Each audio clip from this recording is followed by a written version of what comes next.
Hello guys, Assalamu alaikum. This is Sharmina. Welcome to Sharmi's Talkies. അപ്പോൾ ഇന്ന് നമുക്ക് ginger garlic paste എങ്ങനെ എളുപ്പത്തിൽ ഉണ്ടാക്കാൻ നോക്കാം. ആദ്യമേ നമ്മൾ തൊലിയൊക്കെ കളഞ്ഞ് നമ്മൾ കഴുകി ഉണങ്ങാൻ വേണ്ടി ഡ്രൈ ആകാൻ വേണ്ടി വെച്ചിട്ടുണ്ട്. അതിനുശേഷം ഒരു ടിഷ്യൂ പേപ്പറിൽ അതിൻ്റെ വെള്ളമൊക്കെ പോകാൻ വേണ്ടി കുറച്ച് നേരം ഫാനിൻ്റെ അടിയിൽ വെക്കാം. നന്നായിട്ട് ഡ്രൈ ആയതിന് ശേഷം നമ്മൾ ഡ്രൈ ആയിട്ടുള്ള മിക്സി ജാറിലേക്ക്, ഒരു തുള്ളി പോലും വെള്ളം കാണരുത്, ഡ്രൈ ആയിട്ടുള്ള മിക്സി ജാറിലേക്ക് കുറച്ച് പീസസ് ഇട്ട് കൊടുക്കാം. ഇത് ഇഞ്ചിയും വെളുത്തുള്ളി നമ്മൾ മിക്സ് ആയിട്ടാണ് അരയ്ക്കുന്നത്. സെപ്പറേറ്റ് ആയിട്ട് അരയ്ക്കുന്നവർക്ക് സെപ്പറേറ്റ് ആയിട്ട് അരയ്ക്കാം.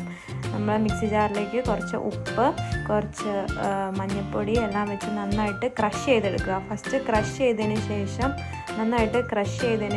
നമ്മൾ കുറച്ച് അതിനകത്തേക്ക് എണ്ണ, അതായത് നിങ്ങൾക്കിപ്പോൾ എന്ത് ഓയിലാണുള്ളത് ആ ഓയിൽ ഒഴിക്കാം. ഞാനിപ്പോൾ ഇവിടെ വെളിച്ചെണ്ണയാണ് ഉപയോഗിച്ചേക്കുന്നത്.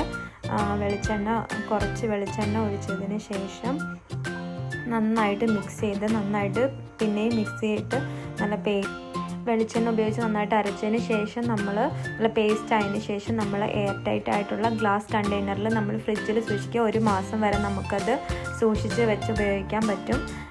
നമ്മുടെ വീഡിയോസ് ഇഷ്ടപ്പെടുന്നുണ്ടെങ്കിൽ ലൈക്ക് ചെയ്യുക, ഷെയർ ചെയ്യുക. ഇനി അടുത്ത വീഡിയോ വരാം. ബൈ.